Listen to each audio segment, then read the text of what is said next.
দুইজন স্বামী স্ত্রী বাজারত গেছিল বাজারত যে আনে সবজি কিনিবা ধরছে সবজি কিনে আসছে আর মারামারি করছে মুই আগে গেছু মুখ ধরে মার দিছে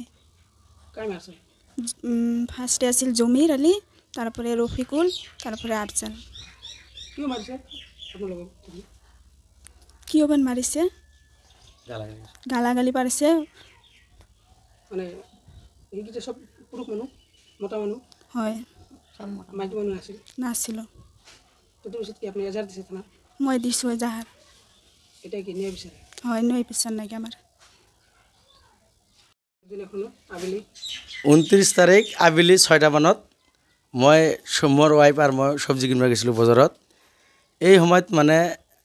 তিনিজন মানুহ আহে মোৰ লগত আহি বহুত ভাষা বেয়া বুলি কয় মই কৈছোঁ যে মোক কিয় ভাষা কৈ আছে প্ৰতিবাদ কৰাৰ কাৰণে মোক কোনো মাৰধৰ কৰে মোৰ লগত স্ত্ৰী আছিল মোৰ ৱাইফ আছিল তাইও আগুৰি গৈছে মোক মাৰাৰ কাৰণে তাকো মাৰছে মাৰিয়ে পকেটৰ পৰা 50,000 টকা লৈছে আৰু মোক ভাবি দি আছে যে বাজাৰত পেলে কিবা ঘৰত পেলে ক'তবা গেলে মোক মাৰি ফেলাই ধমকি দি আছে যোৱাকালি 30 তাৰিখে মোৰ দেউতা গৰুৰ দানা আনি আছিল চাপৰ ঘৰৰ পোহা গৰুৰ কাৰণে গাখীৰৰ গৰু মোৰ দেউতাকো ৰাস্তাত এইতে হৈছে তিনিজন মানুহ অটকাইছে আৰু মোক ভাবুকি মোৰ বাবাকো ভাবুকি দিছে যে বাপ বেটাক দিও দুটাকে মাৰি কাটি ফেলাম আৰু মোৰ নিবঙাই থানাত মই 29 তাৰিখে ৰাতি মই এজাহাৰ দিছিলোঁ আইচি ছাৰে মুখে আৰু দুনিয়াৰ বেয়া ভাষা গালাজ পাৰে মই কৈছোঁ ছাৰ আমি কি মানুহ নহওঁ নেকি আমাক ইমান বেয়া কৰি থাকে কিয় আমি কি দোষ কৰিছোঁ আমি ন্যায়ৰ কাৰণে আমি থানাত আহিছোঁ এজাহাৰৰ কাৰণে আমিতো বেলেগ কিবা অহা নাই এইটোৰ মোৰ ন্যায় বিচাৰ লাগে আমাৰ মুখ্যমন্ত্ৰী অসমৰ মুখ্যমন্ত্ৰী হিমন্ত বিশ্ব শৰ্মা ছাৰক কাতৰ আহ্বান যে এইটো আমি দুখীয়া এটা পৰিয়াল এইটো একদম কঠোৰ হিচাপে মোক ন্যায় লাগে আপোনাক কিয় গালি পাৰিছিল মোক গালি পাৰিছিল আৰক্ষী যে মই কৈছিলোঁ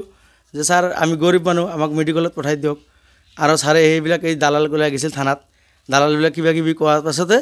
মোক পুৰা গালাগালি মোক মানে বহুত বেয়া কৰি গালি পাৰিছে আইচি ছাৰে আপোনাৰ আঘাত হৈছে মোক আঘাত হৈছে শৰীৰত বিভিন্ন ঠাইত দিছে এটা ভৰি ভাঙছে একটা হাত ভাঙছে আৰু বুকে ঢুকে জখম আছে ৰক্ত তেজ ওলাইছিল এই আসামিকেইটা 1 নম্বৰ আসামি হৈছে জমিৰ উদ্দিন 2 নম্বৰ হ'ল ৰফিকুল ইসলাম বাবাৰ নাম হানিপালি 3 নম্বৰ আসামি হৈছে আফজাল আলী বাবাৰ নাম জামাল আলী মই এইটো মানে ৰিকোয়েস্ট ছাৰৰ কাছত মোক এইটো ন্যায় বিচাৰ লাগে আমাৰ স্টেণ্ডটো ক'ত আছে ঠাইটো হৈছে আমাৰ বডি ভালাগুৰি বডি বজাৰ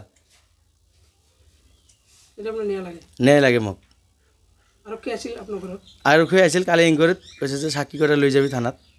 তদন্ত কৰিছিল তদন্ত কৰিছে